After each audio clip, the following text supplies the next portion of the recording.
I am super interested in what you do. I am interested to learn how you got into this. Yeah, it was sort of a long process. It started out when I was a young boy. Back in the 70s, there was a TV show called Quincy. I don't know if you've heard of it. Jack Klugman played this forensic pathologist, right? Right? I remember And Quincy. I was absolutely fascinated on how this pathologist was solving crime using, medical knowledge, using science, investigative tactics.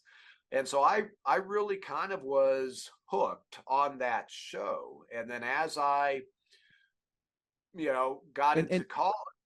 what would your age have been while you're hooked on Quincy? Because you were born like you child of the 70s, right? I'm actually of the 60s. I was born in 68, the Right. Ides of March, 68. So I think I was watching Quincy in the late 70s, so probably 10-ish is my Okay. best Okay. guess. Well, I knew you had to have been young because as I was reading your bio, I knew that it was, you never know how people respond when you say the year they were born. So I was just gonna, I didn't want to blow up your 68 spot. But the point of that was I knew you had to be young if you were watching Quincy. Yes, yes, I give away my age when I say that. But ultimately, when I was, looking at what I wanted to do while I was in college, that kind of came back. And I always had an aptitude for science. And so I had chosen a biochemistry degree at UC Davis out there in California with the intent to go to medical school and ultimately specialize in pathology and work as a forensic pathologist, not fully knowing what that job truly was. I thought Quincy, everything that Quincy did is what a forensic pathologist did. And I did find myself, I had access to the med school's library. And I found myself, instead of studying the biochemistry, I was looking at the forensic pathology textbooks and all the death that's in there. And I became fascinated, of course. I said, okay, this is what I wanted to do. But then ultimately, my grades weren't good enough to get into med school because of girls. As it happens. As it happens. And then it was like, well, what am I going to do? And I was at a job fair at UC Davis, and biotech was sort of the big new thing back in the 80s. This is 1986. And I was standing in a line to talk to some biotech firm representative, and I look over and there's another booth set up in this job fair. And there was an old style, the old CRT TVs, from back in the day, on a stand, and on the display was a man lying in a pool of blood on a kitchen floor. And I was just like, what is that? So I get over there. And then that's when I met an individual from California Department of Justice who told me about criminalistics, forensic science in essence. And after hearing the spiel, it was like, okay, if I can't go to med school, I'm going to do that. And that's what I did. It sort of piqued that interest from childhood. It tickled all the right fancies at the right time. Nope, absolutely. And, once I got into the forensic science side and the CSI side, and then was going to the morgue on a routine basis and You say that processing. so casually. You say going to the morgue on a routine. You didn't even pause. That's part of the job. I know it. I know it. It's just you're built for something I'm not built for, and it fascinates me. Yeah, well, and that is something that people who are interested in, they watch the TV shows like I did, and they go, oh, I want to do that. They have to do some serious soul searching about what they are going to be experiencing, because you see the worst of the worst that people do to each other, and it's not for the faint of heart, and it has an impact on you. And that's what I've experienced. I ultimately, wrote my memoir, and I see that you have it there, Unmasked. And that really, instead of being a book about, investigating a high profile case, really turned into, how this job impacted me over the course of my career and to the current day. And so that's when you say you have to have the aptitude for it. But even if you have the aptitude for it, the stomach for it, it still has negative impact It's a grind. on it is for sure. Well, But and even first thing you say is I order another bourbon, and of course for me that tickles my fan. I gotta quit saying tickle my fancy. I don't know why that's going to be the thing I go with to repeat multiple times. I don't want to tickle your fancy. But it is one of those things where it immediately tells me that there has to be a coping mechanism for what you do. There has to be something that swings the pendulum the other way so that you're not fixated on the macabre all the time. Yeah. And that really kind of got me into, my love for bourbon, sort of the negative aspects. But of course there's the positive aspects, kind of going back, to responding to the morgue on a routine basis. I saw exactly what forensic pathologists do day in and day out.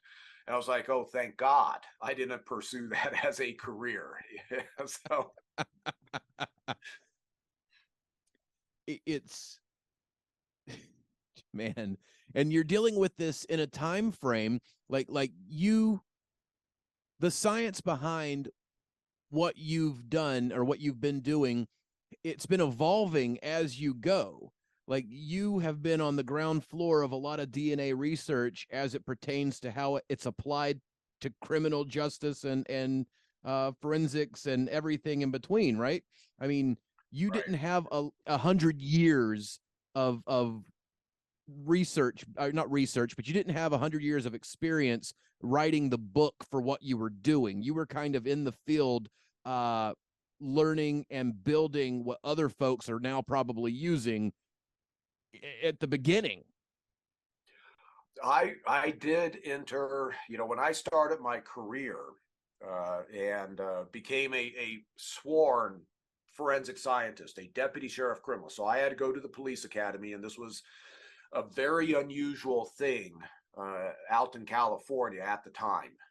We were the last agency out in Contra Costa County, the sheriff's office, that required the criminalists to go to the police academy and become sworn officers. And I was like, well, why do I want to do this? I just want to be a scientist. But thank God I did it, because it turns out that I really enjoyed the investigative aspects more so than the science. But when I initially started out, and it would have been about 3.5 years into my career as a criminalist assigned to doing crime scene investigations in the old serology unit, I was doing the old ABO testing, protein testing, ABO, the enzyme testing. And we were just getting this newfangled DNA technology on board. So I was there really at the very beginning of law enforcement in the United States using DNA technology. And then, of course, over the course of my career, I, along with the technology, evolved and saw how it could be applied. And then ultimately, at the end of my career, ended up basically stumbling across, this revolutionary tool, the genealogy tool that is now being used to solve the most unsolvable cases. And so it really was an interesting ride in terms of experiencing this evolvement, this evolution of the technology. But it's such an interesting time. Like, think about it. John Mulaney's got this bit where back in the day, if you didn't want to get caught, you just had to not be there when the police arrived. Like if there was blood on a crime scene, the policeman would just go, gross. Now back to my hunch, Yes. And you have been able to through DNA, through genealogy, what roadblocks did you find? Did you have hesitation from other officers? Were there people so tied to the previous way of working that this newfangled science, like, did you have any of those, like Harvey Bullock's, just like, listen here, scientist, let us do the police work and you go back to the lab?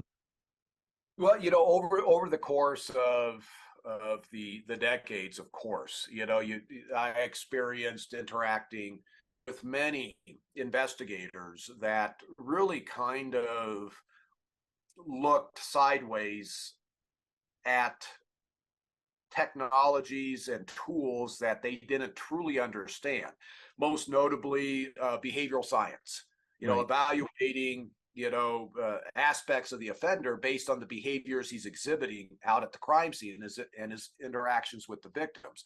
A lot of the homicide investigators was like, nah, that's just hocus pocus, but it's a tool that is valuable. The DNA side. Could you unpack that a little bit? Could you unpack what that means? I think everybody has an idea, like a 1% idea from something they've seen or read, or probably a lot of science fiction mixed in with reality. Behavioral sciences, what you were just explaining, would you go into that just a little deeper? Sure. Most people, when they think about behavioral science and profilers, Right. they're thinking a profiler is evaluating the case and now saying, the offender is a white male, 35 years old, has mommy issues, had a drunk, abusive father, blah, blah, blah. And the reality is that a lot of the early reports coming out of behavioral sciences were kind of like that. But when you talk to profilers, they go, well, that's the least valuable thing we can do because it's so subjective. Right. We come in, and I'm a practitioner of behavioral science. I'm not a profiler, but I have some skill sets and some expertise in evaluating behaviors at a crime that I can discern from a crime scene. And this is where now you get people who are experienced at the weird. You think about law enforcement. Law enforcement is very good at investigating the cases that they routinely handle. Your gangbang homicides, your drug-related homicides, your domestic violence stuff, where the offender is known to the victim and the motives are typically greed, vengeance, lover's triangle stuff, that thing. But when you get into fantasy motivated crimes, law enforcement often doesn't recognize when they are dealing with that type of offender, the serial killer, the serial rapist. And so they respond out to a crime scene. They're looking at the victim, they're looking at the crime scene, and they try to put it into the world that they know, and they completely miss, hold on, there's something weird here. And this is where, I have this mantra, know thy enemy.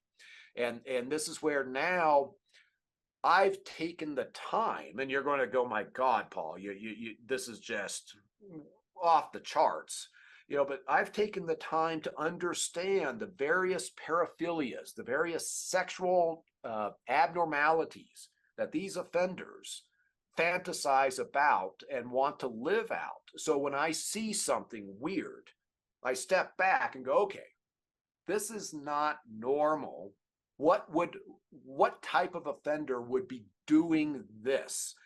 And then that gives me information about the type of person I'm looking for.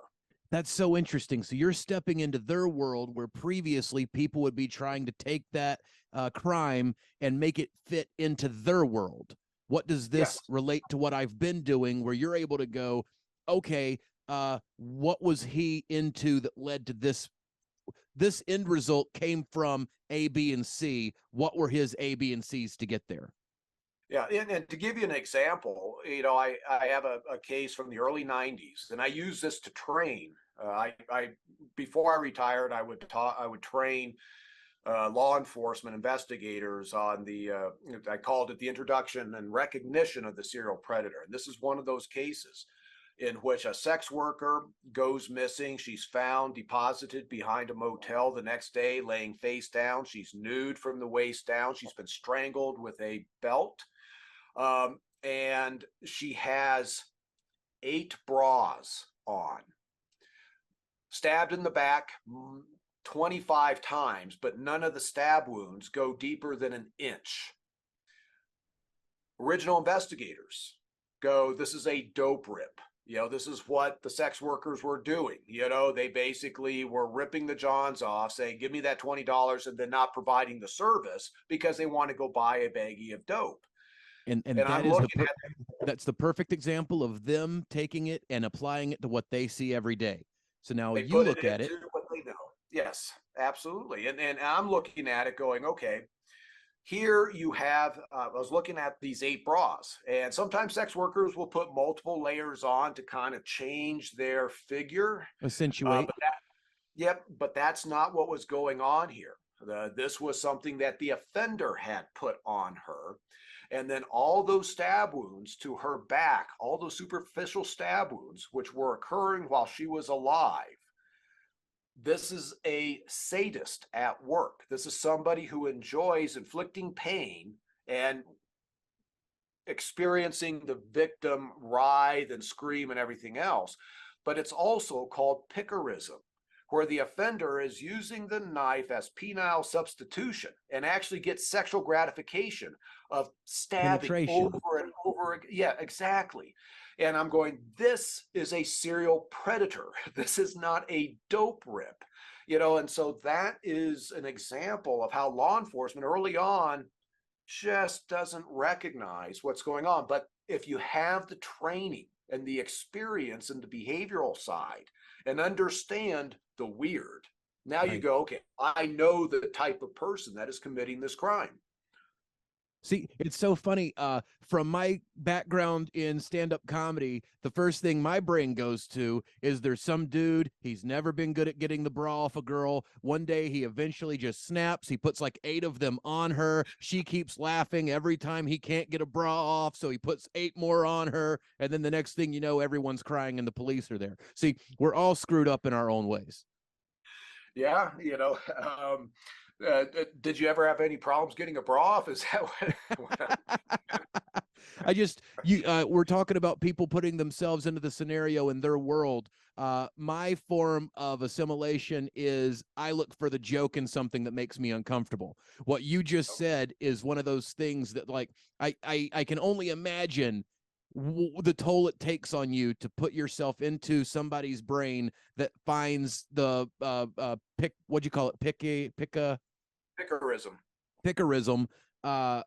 So I find the humor, I find the light. You have to work in the dark. It is a very interesting and uncomfortable thing. How have you surfed it? Like if I was you, I would look 1,000 years old. How do you still look like 32 and you're doing this for a living? Well, I wish I were 32. No, yeah, I think that, most certainly kind of living in the darkness, and I have not been good at healthy coping mechanisms. That's just it. This most certainly working in this career has impacted, my family, my relationships, me psychologically. But at the same time, this is what I'm good at, and this is what I love, and I always tell people, I told my kids, and I tell people who are looking or, trying to soul search in terms of what type of career they want to get into. I just say, pursue your passion. And I believe I found my passion, and that's probably why I am good at what I do, because oftentimes it's not work for me. There is a Zen.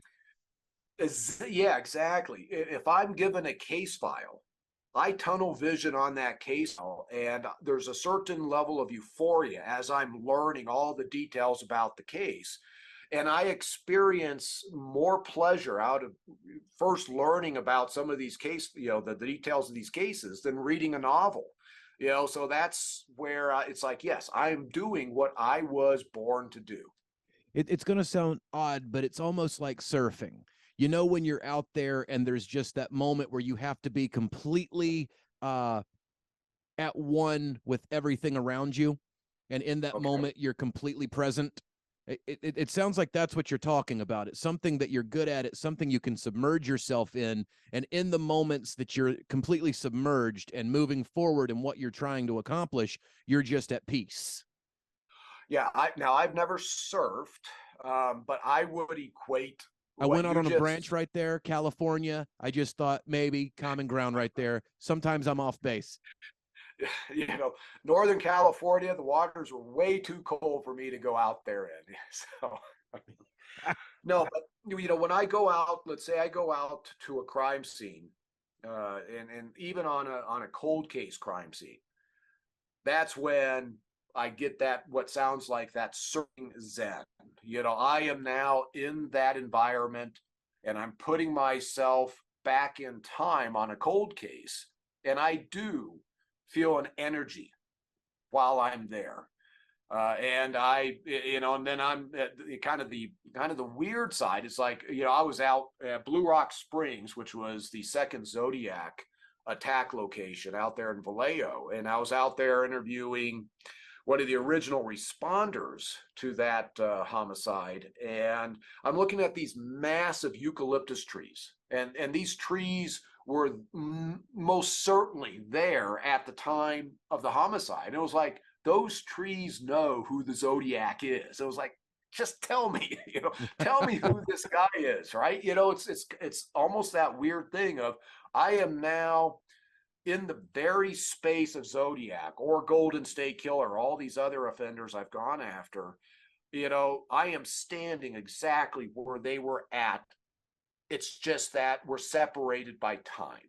Right. And if there's only some way I could just bridge that time and see what exactly happened at this location 30 years ago.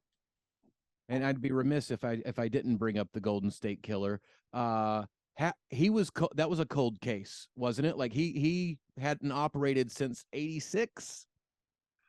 Well, 86 was his last known case in the entire series. Now, when I first got involved in that case back in 1994, he was only known as, or I should say, he was known as the East Area Rapist, but the attacks that we knew attributed to the East Area Rapist were all in Northern California, ranging from Sacramento down to San Jose. I was the one in 2001 pursuing DNA, newer DNA technologies at that time that linked the East Area Rapist to a series of unsolved homicides in Southern California, which were committed by a guy they knew as the original Night Stalker. Right. And now this blew up into, we've got a statewide serial killer who was attacking from 1976 to 1986, over 56 cases in that series, with 13 dead and at least 75 adult victims that he let live. And then ultimately, this case via Michelle McNamara, who was a true crime blogger who I became personal friends with, she rebranded him as the Golden State Killer. And then that's when the public all of a sudden was like, oh, wow, what is this case? Because before then, people weren't aware of it. Not too much anyways. The Golden State Killer was a much better moniker than, what was he right before that? Like EREMDRP? Erons. Yeah. Golden State Killer is a lot easier a sell than the Erons. Yeah, and I remember I was arguing with Michelle saying, we don't need another moniker for this guy, because there was also potentially the Visalia Ransacker, East Area Rapist, original Night Stalkers. Like, it gets too confusing. But ultimately, she was right. Of all names, though, that first one is the most vaudevillian. So He's it sounds like a Batman villain from the TV show in the 50s, the Ransacker. well, and quite frankly, as the Visalia ransacker, he was a poor criminal. He struggled to break into houses. He was doing the fetish burgs where he's raiding the women's underwear drawers. He's taking trinkets, and he was seen by so many people. And he was heavy set, just goofy. And we have what almost looks like, it was a composite that almost looks like a clown. And I was Oh like, man. you know, but when he went up to Sacramento in June of 1976, the early victims were describing him as athletic, fit. He was domineering, dominant, psychologically sadistic, a very different offender, to a point where I was going, I don't think this is the same guy as the Visalia ransacker. Well, once we solved the case using the genealogy tool and we identified Joseph D'Angelo as the Golden State Killer, it became obvious. Well, he was also the Visalia ransacker. He was heavier, and he learned how to commit crimes better. He was a cop when he was Visalia ransacker. He was a burglary investigator, ran the burglary task force while he's committing these fetish burgs down in the Visalia area. And then once he recognized that he was going to get caught due to a variety of circumstances, he moves up. He becomes a cop up in Auburn, just north of Sacramento, and then starts a series of rapes in the East area of Sacramento. And that's when he became known as the East Area Rapist. But because of that composite, and because he sucked as a burglar down south, he refined his skills. He changed his physical appearance. He developed an MO to hide his identity better. He was an intelligent offender that learned from his mistakes. That part is scarier to me than him being a police officer, him being any of the other things. The fact that he was able to recognize he wasn't good at it and worked to get better at it is terrifying. This was his true passion in life. This was his profession. The job was secondary. And that's where you do have some of these types of offenders like BTK, Dennis Rader, out there in Wichita, Kansas. Very similar offender. He was an intelligent offender that learned from his mistakes, meticulously planned his crimes. These are the worst of the worst type of offenders for law enforcement to try to catch, because they do so well at hiding their identities and preventing leaving physical evidence. That's where it is a struggle, and that's where some of these cases take decades. Are they evolving? Are they evolving with the technology? Now that they know that blood and DNA and genealogy can track them, are they getting more clever? No, well, sure. And there's always been a tit for tat type of thing, cat and mouse, between law enforcement and these offenders. And most certainly with DNA. Now there are select offenders that are making every attempt possible to prevent leaving DNA during these attacks, such as wearing condoms, if it's a sexual assault, the types of clothing that they're wearing. But the dynamics of the violence, oftentimes they can't control. And sometimes they'll get punched in the mouth, as they're making an attack. Next thing you know, they're bleeding out at a crime scene. Right. So that's what we hope for these types of offenders that try to try to prevent leaving the evidence. But now what we're seeing is these predators go to where the prey's at. And we're not seeing the type of serial rapist, serial killer like D'Angelo, who's going from house to house in neighborhoods and successfully getting away with attacks. Technology makes that very hard to accomplish, from just home alarm systems and pervasive surveillance videos to license plate readers to cell phone technology.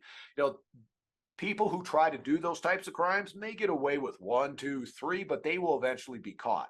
Right. What, now offenders, they are always looking at a way to be able to lure and isolate the victims to a location where they can physically attack them, but where it's less risky to Concealed. themselves. And this is where the online space comes in. Now the predators are using online services in order to lure victims to a physical location where they can go physical with them, whether they be escort services, sex workers, kids, and social media with the child molesters. So that's where the domain is, because the online aspect, with people who have the skill sets through VPNs and other ways to anonymize themselves, it makes it very difficult to track back to them. And there are a lot of those types of guys out there. Well, I mean, you got to think, if I get a bunch of emails from some dude claiming to be a South African prince wanting to give me $10.4 billion, every level of that is a possibility, for every one that you don't fall for, there might be 6 that someone else will. Did you ever get your 10.4 billion? I've sent him the cash payment he asked for multiple times, Paul, and he's still not sent me my money. What is wrong with these people? Well, he wants to meet me at the abandoned skating rink in Huntersville in 3 weeks. I think so he can give me the money. Okay, well, good luck with that. Nice knowing you.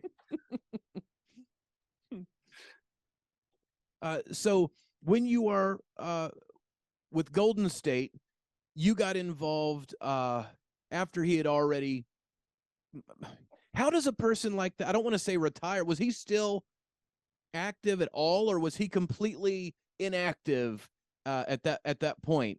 Because and I ask because from the crimes you described, it doesn't sound like a person like that would be able to turn it off.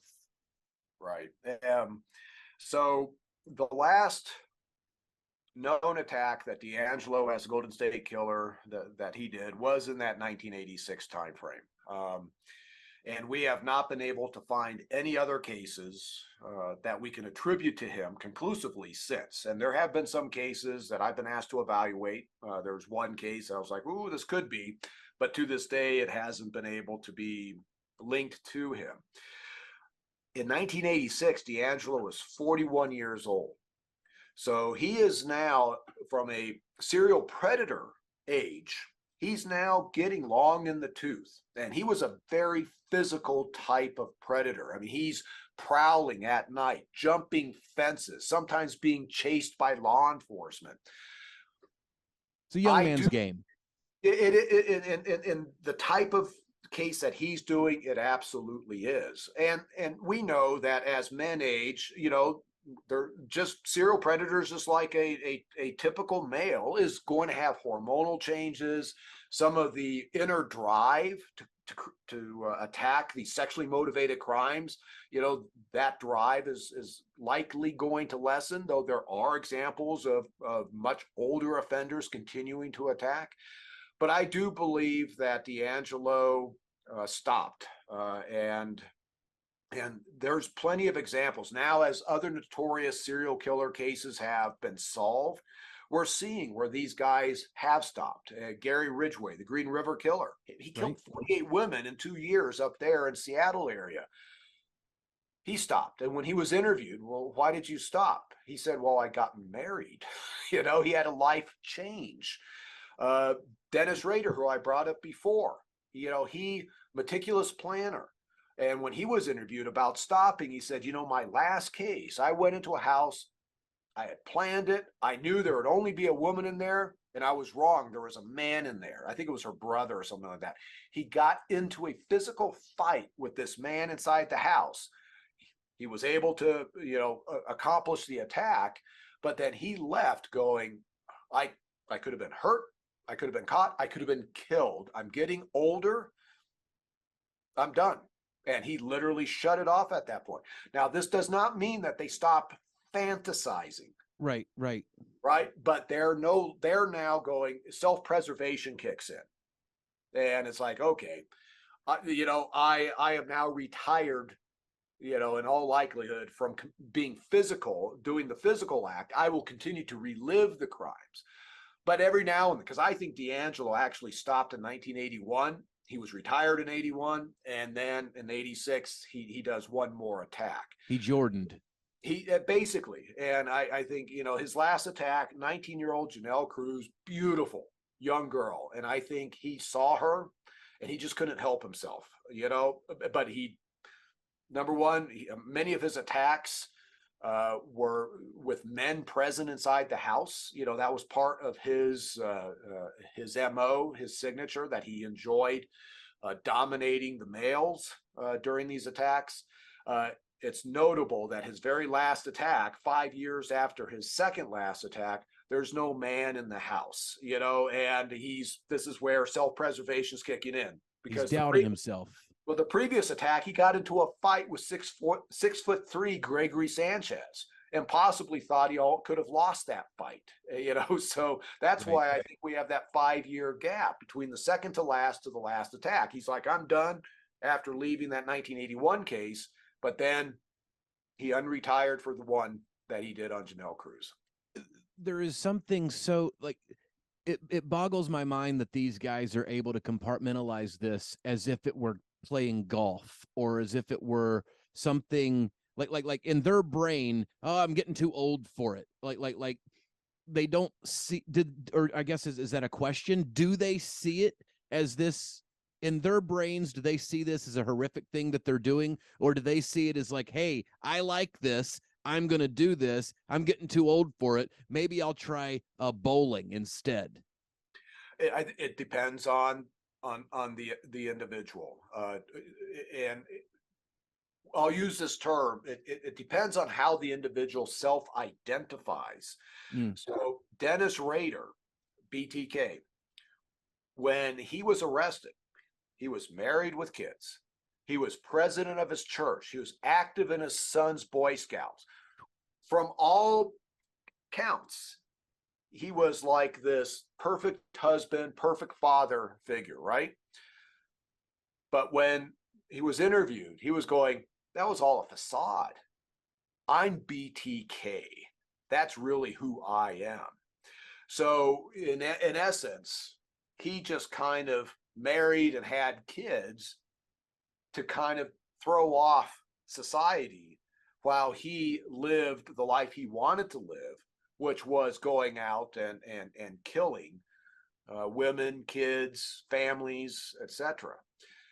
Somebody like D'Angelo is different, I believe. D'Angelo, he became the doting grandfather. He never sought attention. To this day, he has never sought attention, unlike BTK, Dennis Rader, who's going, I'm BTK, Right. And that's what his ego is what got him caught. D'Angelo doesn't want to talk about it. I saw a man when he was arrested who was so dejected. He never thought he would be caught. And I believe when I assessed the crimes, he was struggling with the case, the types of crimes he was committing while he's committing them. I mean, he was sobbing in the corner after sexually assaulting the women.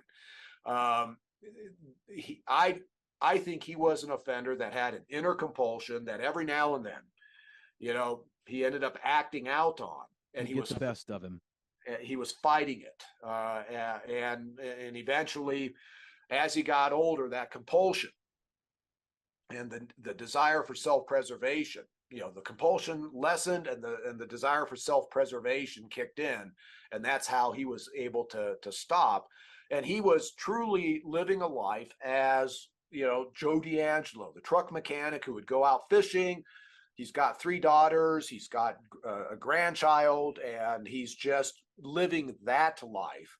But he knew that he had this past life that could come back and haunt him at some point. Is it that aspect of it that makes society so interested in these cases, that I don't want to say association with what it is, but maybe it's the fear that compulsion could live in anyone, like that dual nature, that could it be you? Could it be your neighbor? Could it be anyone? Like, is that the fascination / like almost sadomasochistic fear? Yeah. Oh, I think, most certainly part of it is in terms of, the average Joe, to somebody who, how do I say this? It's sometimes these guys look like the boogeyman, oftentimes they don't. And there was a lot of controversy about the show on Ted Bundy because they used a good-looking actor to portray Ted Bundy. But Right. the reality is Ted Bundy was a charming, good-looking guy that many women fell for. And he utilized that aspect of him of his persona in order to accomplish his crimes. But there is that aspect of, well, why, this person that looks normal, they have this monster inside of them. And I know that fascinates me. Why do these guys commit these types of crime? Right. What causes them to go do this? Were they born this way? Was it their upbringing? Is it a combination of both? And we don't know. I truly believe it's a combination of nature versus nurture. But I do think that that's part of the fascination. But it is also, these are the monsters. These are the vampires and werewolves of today. Right. And the reality is, if you look back at history and read about, victims of werewolves and vampires from way back when, in reality, they likely were victims of serial predators. And the average person, when they're looking at what was done to these bodies, they're going, some beast must have done this, some monster must have done that. And now you've got werewolves and vampire lore, but it's actual people doing it. They just didn't recognize these types of people exist. They couldn't comprehend what they were seeing. It was so outside of their norm that they had to come up with some superhuman mystique scenario to make that make sense to their brains. Absolutely. Because some of these guys, what they do to their victims physically is absolutely horrific. So, having said that, you've been doing this now, like how did you know it was time to hang it up? Like, how did you know it was time to retire? Was it the fact that you had accomplished so much, you had caught so many people that you pulled a Jordan and didn't want to go play for the Wizards? No, not at all. Because of course I've got a lot of notoriety for having a primary role in helping catch D'Angelo's Golden State Killer, and everybody, success story, absolutely. The reality is I've got way more failures. There's so many cases I have tried and tried hard to solve and haven't.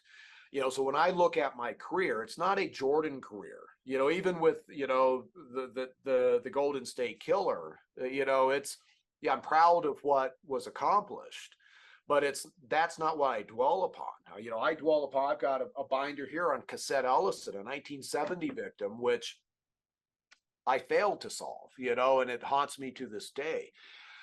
What really drove me to retire was financial reasons.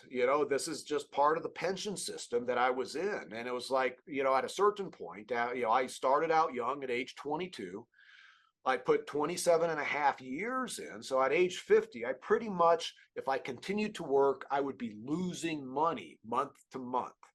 And I was like, okay, so I financially need to retire, but I am continuing to work cases to this day. So even though I'm retired as a county employee, I'm still consulting with law enforcement. And then I'm, now I get involved in cases on the media side, to do shows on various cases, and or now I get to go out to the crime scenes, and it's in a different capacity, but it brings me that kind of little bit of satisfaction that I'm still doing what I used to do when I was active.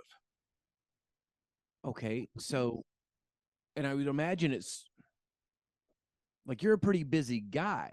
Like you've got the podcast. Are you? I imagine people want you to help them. You're consulting on books where people want to write about serial killers. I have done that, not too many times, but I have had authors reach out to me saying, "Hey, I want to, do X, within the storyline. How would we accomplish it? Or I want a crime scene, with a certain type of evidence to tell me something. How do I set that up?" But right now, my time, I've got the 2 podcasts. I've got Buried Bones with Hmm. Kate Dawson, and then I've joined Small Town Dicks with Yardley Smith and Dan and Dave, 2 retired law enforcement guys. Which is one of my favorite names of all of the true crime podcasts that are out right now. Yeah, yeah, and the unfortunate shortened acronym is STD, and it's like, okay, somebody didn't think this through. Yes, there was a Bible. That's right. And then now I'm the host of Real Life Nightmare on HLN, and so those episodes just started launching. And I previously had a show on Oxygen called DNA of Murder, where I literally was trying to solve the cases with law enforcement. I loved that show. It's just that the production schedule didn't allow for a true investigative process to occur. But we did solve one case as a result of my involvement because of that show, the Carla Walker case, the 1974 case out of Fort Worth, Texas.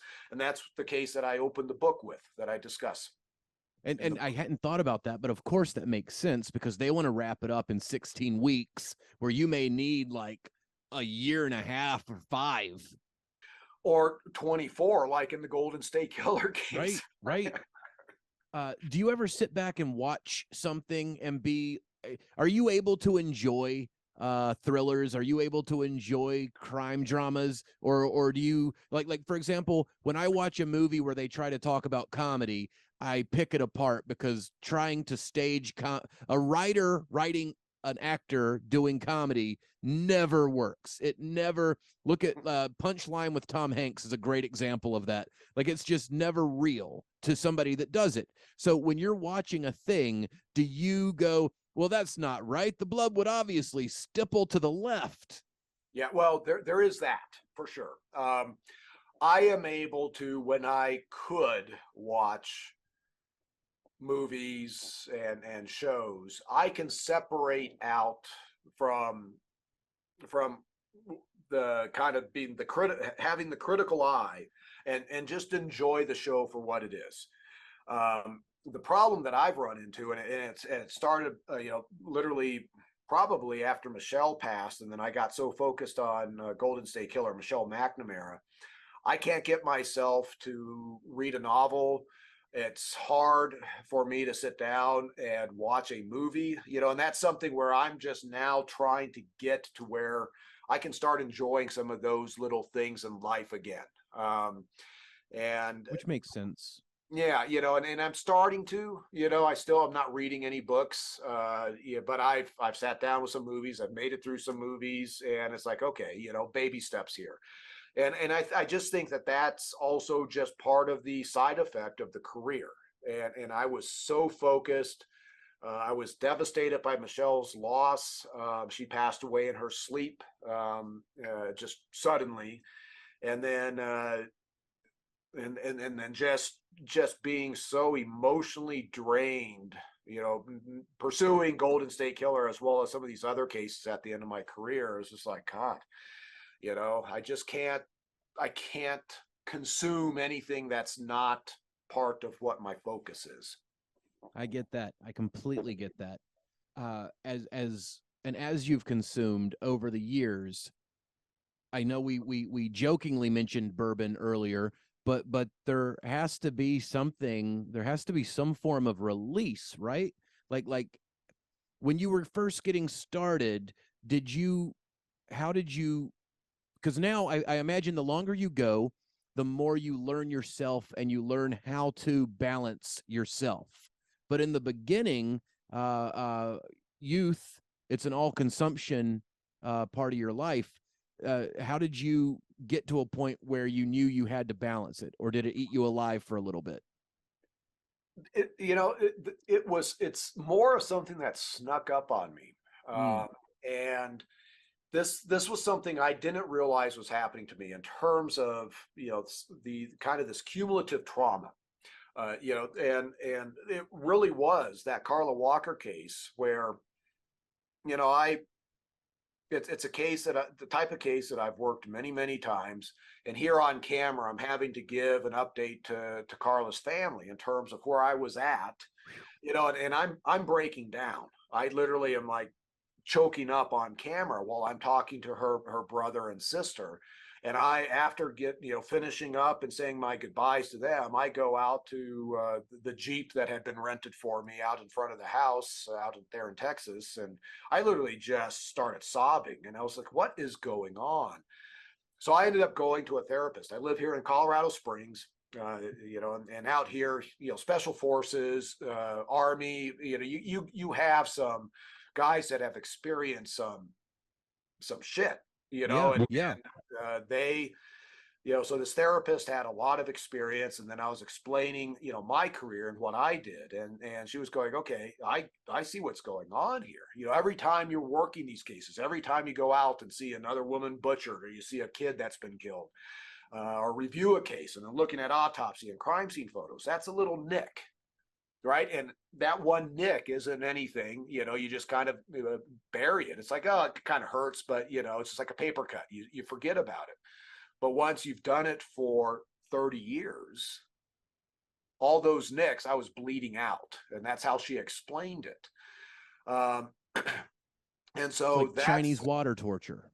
well, it is. And that's part of where I've started to recognize, if I had addressed this, if I had recognized it and addressed it earlier, I probably would be mentally healthier, psychologically healthier than I am today. And so I've been very vocal in the podcast realm about, hey, we have to recognize, that homicide investigators, death investigators, CSIs, dispatchers, not only just the peace officers, but the civilians who are handling these types of situations, they need to have a level of help during their careers, not when they feel that they're struggling. Right. Because we recognize when an officer gets involved in a shooting, they're basically almost mandated to go to therapy. It depends on each department. That acute trauma is recognized, but the chronic trauma is not recognized. And law enforcement does a very poor job at managing that. And I was a manager, and we had a horrific case where 5 people were killed, 3 bodies were cut up, and these, 3 body parts washed up in the Sacramento River Delta. And I sent a criminalist, a forensic scientist, up to Sacramento morgue in order to assist with the autopsy and document it. And he came back, and he's, he was pretty experienced at that point, though junior, but he goes, Paul, that was fucked up. And I didn't recognize, as being his manager, that was a cry for help. Oh, wow. And so I should have been going, okay, hold on.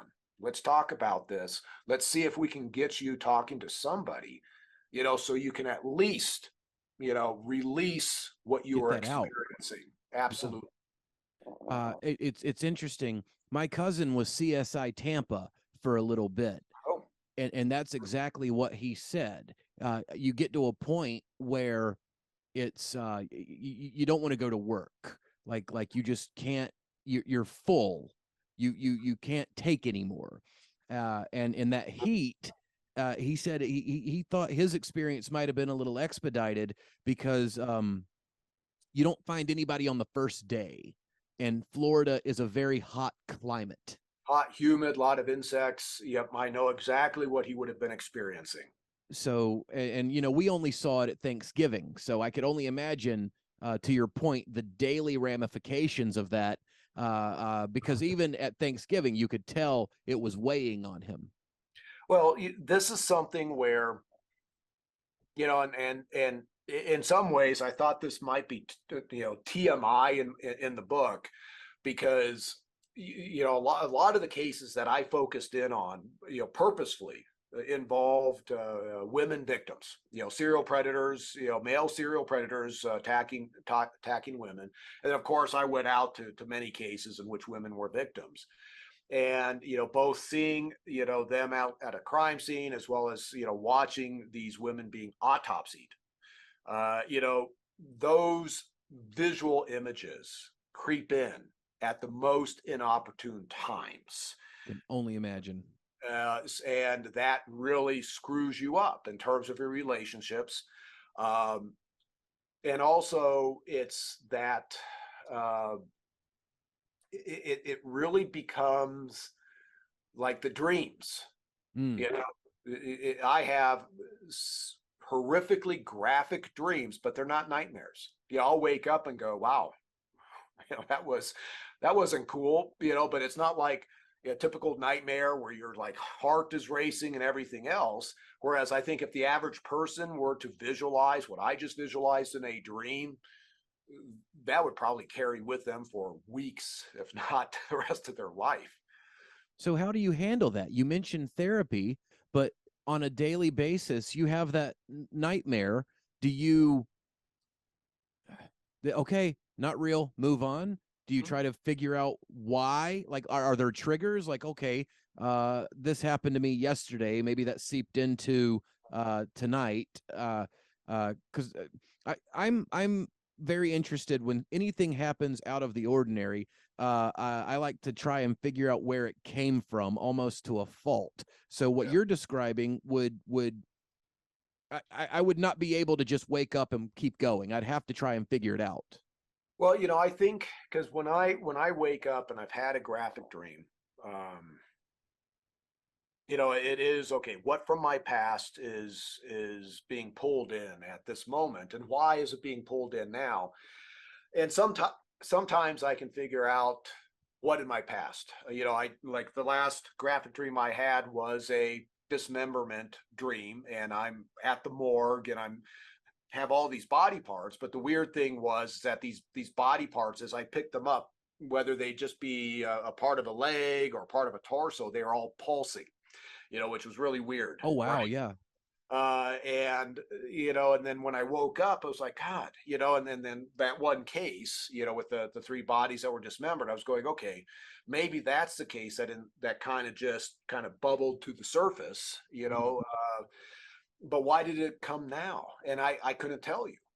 I don't know. And they pop up from time to time. And for me, that's disturbing. That's what I would think when I'd wake up. But then it's like, well, that's just something that I know is going to be part of my life, part of me for the rest of my life, to be frank.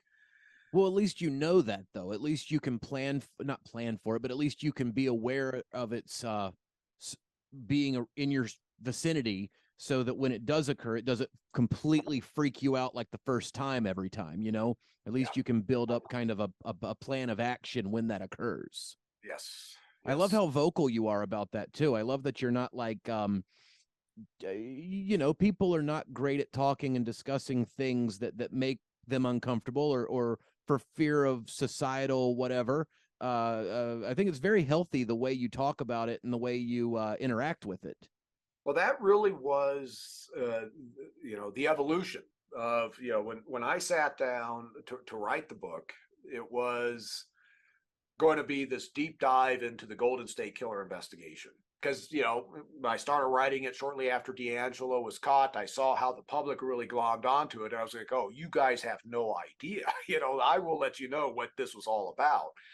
And quite frankly, to this day, there's so much that the public doesn't know about that case or that investigation. But as that book matured, and I was working with a literary agent, and they read what I had written. And they said, well, let's get you some professional writing help, right? It's like, okay, you're telling me I'm not a good enough writer. And then we got my collaborator on board, Robin Gabby Fisher, and then she's trying to get to know me. And then she's hearing about all the other cases that I've been involved with. And she's like, oh my God, Paul, that's the story.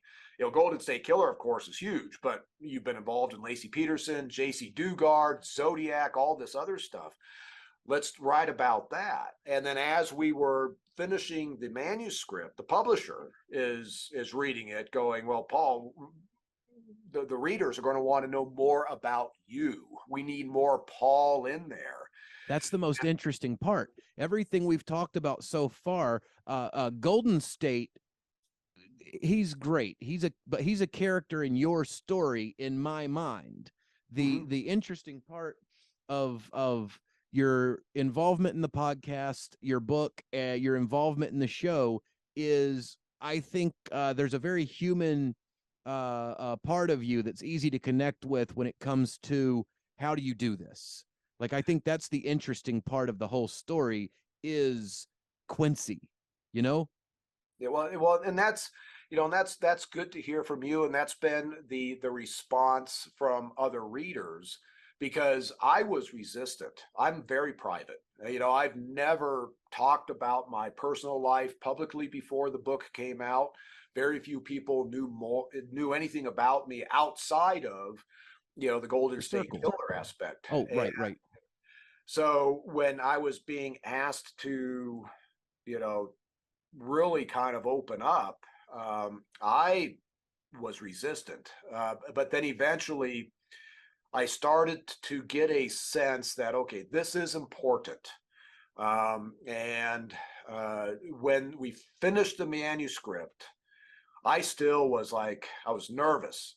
How is this going to be perceived? Did I And put too how are much out people, there? yeah, and how are people going to perceive me? How are my But neighbors? How are, when they see me at the grocery store? yes, absolutely. And one of the early um, one feedback that really impacted me very positively was from Dave from Small Town Dicks. I had known them for a couple years at the point that the book was about to be published. I had asked them to interview me on stage at for the book tour out in Portland, Oregon. It's awesome. And so they got an advanced reader copy, and Dave read the first chapter, and he texted me and he said, that hit me hard. I so relate. And he was a child abuse investigator for 10 years. And so here is another professional who has experienced trauma. And for him to not ridicule me, but to say, okay, that's where I'm at, basically. Now it's like, and that has been the general feedback I've gotten from other law enforcement professionals who have experienced bad things over the course of their careers, are saying, yes, this is what I am living with. I just don't know how to, talk about it, how to articulate it. Right. And so I think, and I've had therapists during the book tour, therapists are coming up to get the book signed saying, thank you so much, because this is a subject we are dealing with all the time, but nobody's making it public. These guys and women that are in the field are suffering out of fear, because in law enforcement, you can't show weakness. You can't show Yes. up at a crime scene and go, oh God, I can't handle this, because then you basically will be ostracized.